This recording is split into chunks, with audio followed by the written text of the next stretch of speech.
Hi everyone and welcome back to UFOs and Other Paranormal Stuff. I hope that you have had a good last couple of weeks and hopefully had better weather than we've had here in the UK. It has been nothing but rain, grey skies, a little bit of snow last week, then back to grey, rain. So I keep telling myself that spring and summer are on their way. Personally, I can't think of anything better than the first feeling of warm sun on the face when spring finally arrives. At the end of the last show, I asked listeners to write in with their own personal stories of the paranormal, UFOs, or ghost sightings, or anything paranormal basically. And you did just that. Lots of messages were sent to me at ufosandotherparanormalstuff@gmail.com, and I'm going to read some of them out on this episode. Please don't forget to keep on emailing me. It is always great to hear from people around the world and read your stories of strange goings on, etc. I appreciate every single email I get. Unfortunately, some emails do go to my spam folder, and one or two have sadly been deleted. If I haven't responded to you, please kindly send the email again, and I'll be extra vigilant this time, and I will reply. Anyway, on with this week's show. Your stories start with an email that I received from Ryan, who I think comes from the United States of America. Apologies if I've got that wrong. And his story goes like this. I'm 39 years old, and when I was 4 or 5 years old, I visited my cousin's house, which I did very often. He was a year older and lived in an older home. His cat had just had kittens, and we decided that we were going to go upstairs and see the kittens. As most young children do, we were both kind of running up this flight of stairs when, from out of the left side of the wall, came an older woman, elderly, with grey hair past her shoulders, and she was not in colour. She calmly glided right past us, no faster than if she was walking. She didn't say a word, and didn't turn her head. She was maybe 5 foot tall. Directly across, on the right side of the wall, was an older window, and she was headed for it and went right out of it. We quickly looked at each other, and then we went up the 2 to 3 stairs that separated her and us, and looked through the window. Strangely, there she was, but she was 15 feet in the air, and just looking straight ahead, and keeping the same speed. Then she started to shrink in size, like she was leaving our reality. We watched her until she shrunk down and couldn't see her anymore. I don't really keep in contact with my cousin, but I reached out to him a few years ago, and through text I messaged him. I made sure I didn't say anything that would encourage his memory. I just said, "Do you remember what happened to us at your old house?" He immediately wrote back, "The chick ghost?" I asked him to tell me what he remembered, and surprisingly, we have the same memory. Strangely, he never told his mum, when you would think like a 6 or 7-year-old who lives in a house that you just saw a ghost in. I would have thought he would be terrified to live there for another year or two. He never saw the ghost again. Neither did I. When I would visit, and I recently asked his mum, my aunt, if she ever saw anything in that house, she just said no, but she believed our story. I know that the story is probably pretty boring, and I wish I could tell you how something scary happened to me or something more exciting. At 39, and having many years to think about the incident, I believe that we were supposed to see her. A step faster, we would have been past her, and she would have been behind us, and we would never have thought about looking behind us. Thanks for reading, and best of luck with the podcast. Thanks, Ryan. Thank you very much for that story, Ryan. I think you're right. Some ghosts or spirits do want us to see them. Maybe they're able to communicate, and this particular lady had that power. No story is boring, by the way, as it allows all of us a glimpse into someone else's paranormal experiences. And every story is welcome on this podcast, too. Next comes a story from Tracy, who lives in Enfield in North London. Of course, Green Street in Enfield is where the infamous haunting occurred over a few years in the late 1970s. Made popular by TV shows, both documentary and drama, as well as the Conjuring 2 movie released in 2016, the Enfield poltergeist story will always keep people on the edge of their seats. I think that there may indeed be something about Enfield, as Tracy has sent in 3 stories and has told me that she has more to come, but wanted to leave them for another day, which is fair enough, of course. Tracy's first story is about a place known as Forty Hall. Forty Hall is a manor house dating from the 1620s. It is situated in Forty Hill in Enfield, North London. It is a Grade 1 listed building, meaning that it is a building of exceptional interest. The story goes, around 8 years ago, my mum and her friend Hazel visited a manor house near us, Forty Hall. The house is open to the public and you can just go in and wander around. They had looked around the ground floor and went upstairs to look around the bedrooms. When they got to the top of the stairs, my mum felt a bit uneasy and a bit dizzy, but carried on looking around with her friend. It wasn't until they went back downstairs that her friend told her that when they went into one of the bedrooms, Rainton's bedroom, Sir Nicholas Rainton was a wealthy London haberdasher who, as well as being Lord Mayor of London, he actually built the house. Someone appeared to be under the covers, she continued. She could see what looked like a dark mop of hair on the pillow. When they told me about it, I searched online to see what I could find out. Apparently, the public didn't used to have access to every room as they do now. Rainton's room used to be cordoned off, so you could only look into the room rather than walking into it. The staff used to check the house before locking up, and quite often used to find the bedclothes in this bedroom disturbed in the morning as if somebody had slept in the bed. Well, Tracy, it doesn't surprise me one bit that a house of this age would be haunted. I find it amazing that not more is done to tell of the ghosts that inhabit these old places. I think that a ghost story or two adds to a building's character. Listeners to my show will remember a while back I released an episode called Ghosts of New Addington. I had so many stories come into me for that show that I simply could not put them all into one episode. Here is a story from that town in South London, this time from a lady named Eva. In New Addington, around 1993, I was walking home with my mum. We had been grocery shopping. It was an early summer's evening, just before the light had completely gone and turned into night. I remember as we walked home, carrying the shopping, that the atmosphere changed. It started to get breezy, and it felt electric. The hairs on my arms stood up. My mum and I suddenly became aware of this, and I could tell that my mum was spooked.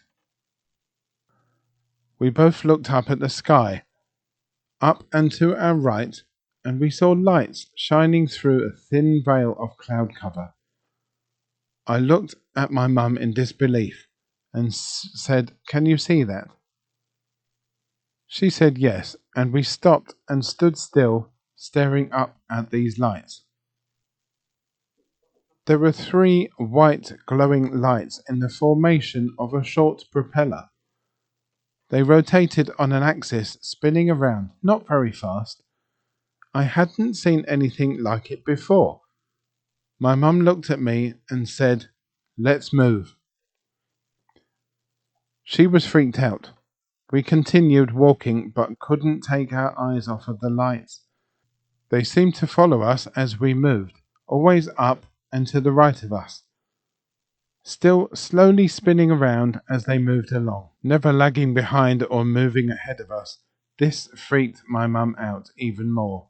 She sped up her walk, almost to a run. I had no choice but to keep up with her. We made it home fine, but that incident is clear today as it was back then. It wasn't any kind of plane I have ever seen or anything like the lights you get on planes.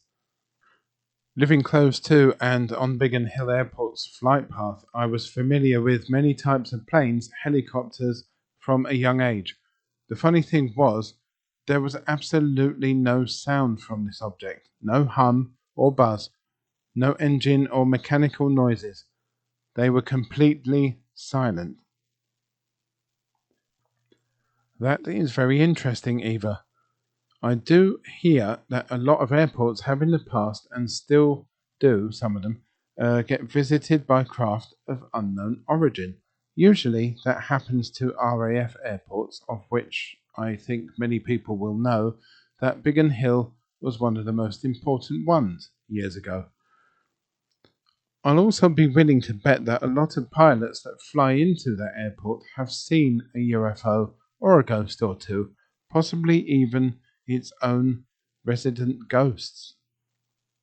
According to the News Shopper website, Biggin Hill Airfield is said to be one of Bromley's most haunted locations. It was hugely important during the Battle of Britain in World War II, and for many years people have come forward to report encounters with spectral airmen who seem to fade away once observed. Some are seen in the newer houses built on the old airfield land. Biggin Hill also has a Phantom Spitfire. This can be heard flying above the airfield, and some people who have been able to see it say that the plane performs a victory roll before disappearing into thin air. The chapel at Biggin Hill is also said to be haunted. A man who worked in the building told Haunted Bromley that his friend has recently seen the figure of a man in airman attire, but upon investigation he could not find the mystery figure. Something quite odd that I used to see at Biggin Hill when I would visit the cafe with my dad was a private pilot having something to eat just before heading off to his plane. My father and I would secretly watch, open-mouthed, as the gentleman in question would pour some cold water into an empty plate and then place a slice of bread into the cold water and eat it. Yes, that really happened. Another few short stories from New Addington. Brian told me there was a farmhouse down Lambs Road that was said to be haunted.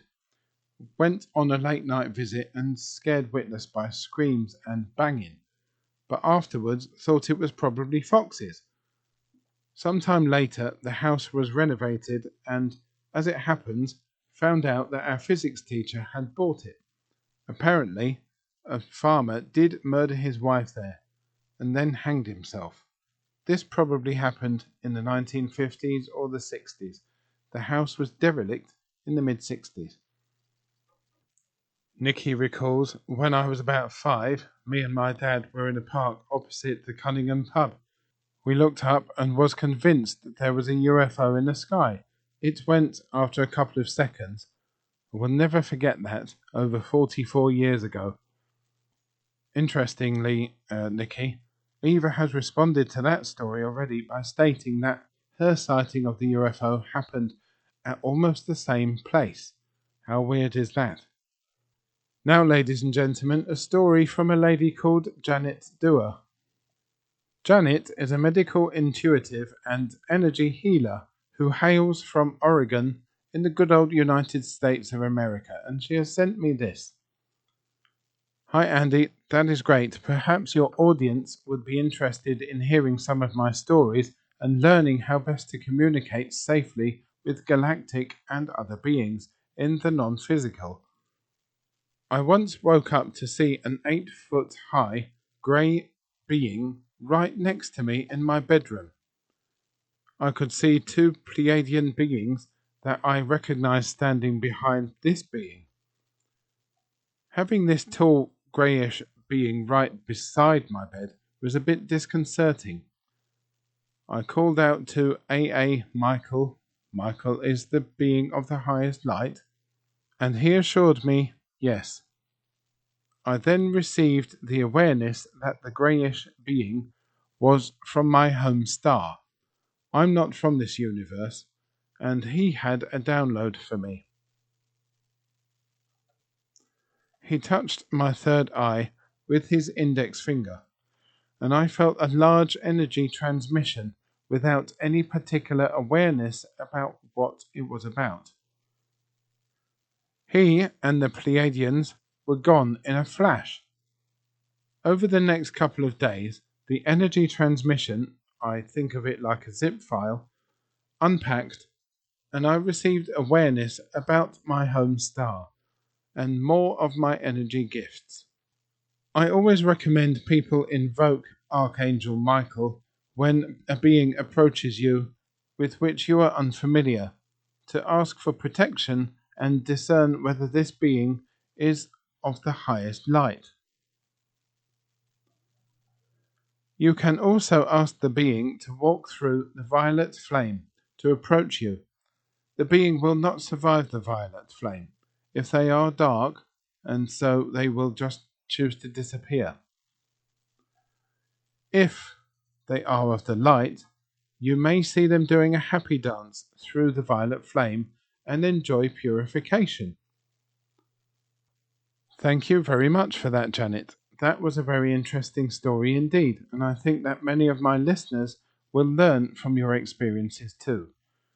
I have heard a lot on other podcasts about the Pleiades and beings from there. Indeed, Pleiades features in folklore from across the world, including that of the Vikings, the Cherokee, and the Banraji, to name just three. Indeed, according to Wikipedia, the Pleiadians were said to have visited the North in centuries past. Some Pleiadians are even said to resemble Norsemen of long ago. Thank you very much for that, Janet, and how I wish at times that the Pleiadians would come and visit me and download something into my brain too. Back to Tracy from Enfield now. I told you she had some more stories. The Cavalier. When I was about 7 years old, around 1977, I went to a friend's house after school for dinner. She lived in a very small terraced house. We were upstairs in her bedroom playing a board game. She left the room to go to the bathroom, and on her way back, she screamed. So I went to see what was wrong. She was standing in the landing and pointed towards a cavalier who was standing a few feet away from us. It wasn't how I'd imagined a ghost to look. It was like an luminous green outline, very detailed, with a belt that had a sword in it, a hat with a feather, and knee-high boots. There was a sound like an electronic hum coming from it. The landing was very narrow, and it was next to a small table, which meant that we couldn't pass it. So we closed our eyes and ran through it to get to the stairs. We ran down the stairs and stood at the bottom of the stairs looking back up to the landing. The cavalier floated backwards towards the top of the stairs and looked down at us.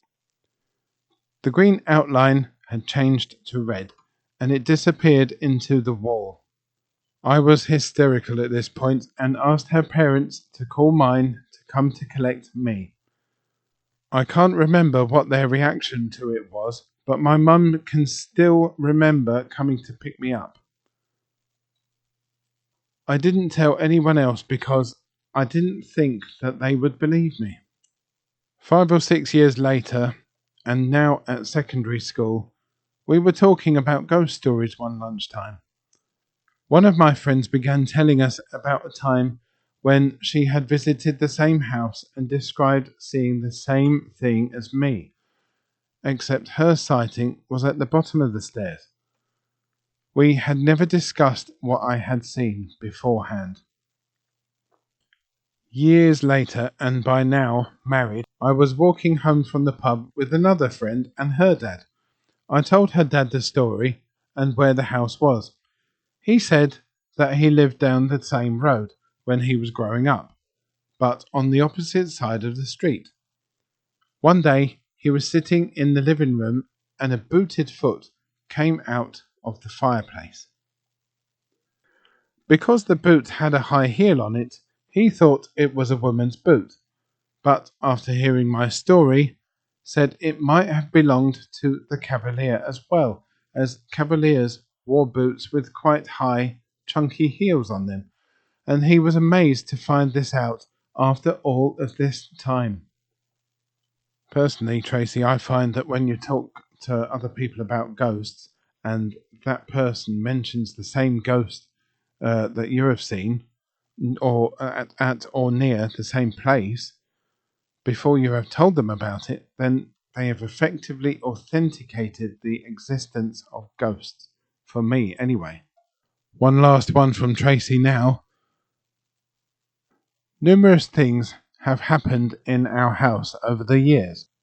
Some were only things that we thought we saw out of the corner of our eyes, but there has been many unexplained things seen or heard by various people. A quick background. Our house is a 1950s build, semi-detached in Enfield, North London, and is built on what used to be part of the garden of the vicarage, which is 2 doors away from us. One night, my daughter was in bed and had just turned her light out. She heard a noise and couldn't work out what it was. After a couple of minutes, she realized that the sound seemed to be coming from the direction of her dressing table. In the dark, she stretched across to her dressing table, and a bowl that was on there was rocking from side to side. That's what the noise was. She put her hand on it to steady it, and it stopped. There was no reason that we could see why it would have done this. One evening, myself and Steve were watching TV, and out of the corner of my eye, I saw something move. I turned towards it, and it looked like a dark mist swirling around the floor in front of the armchair. It happened so quickly that I couldn't be 100% sure that it wasn't just my imagination, so I didn't say anything to Steve about it. A couple of minutes later, Steve said, "Oh, well, that was strange." I asked him what he meant, and he said that the black shadow had appeared by the partition wall as if somebody had popped their head around the door. That's when I told him what I had seen. On a different day, Steve and I were sitting in the front room, and a picture that was on the fireplace slid forward and fell into the hearth.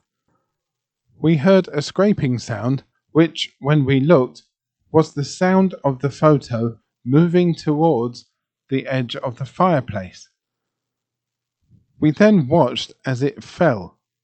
Surprisingly, the glass didn't have a mark on it, no scratches or anything. We tried to look for an explanation and recreate it, but we couldn't get it to fall forward again. Steve's daughter was sitting in our front room one day and saw one of our stools in the kitchen fall over all on its own. Another weekend when Steve's 3 children were staying over, everyone was in various rooms upstairs, and one of Steve's sons was downstairs in the front room. When Steve went back downstairs, his son looked white and petrified. He said that a girl with long hair had walked through the dining room and into the kitchen. What Steve hadn't told him was that he had also seen a girl fitting the same description in the same part of the house a few weeks prior to this. Thank you again, Tracy, for all of your stories. Indeed, thank you to everyone who has taken the time to write in to me with your experiences. Please, please do keep them coming. I love reading every single one of them. The email address again is ufosandotherparanormalstuff@gmail.com. Please don't forget to keep in touch. Also on the Facebook group, on Instagram and on Twitter. The handle is @UFOsandOPS. Until next time, stay safe, stay in touch, and thank you for listening.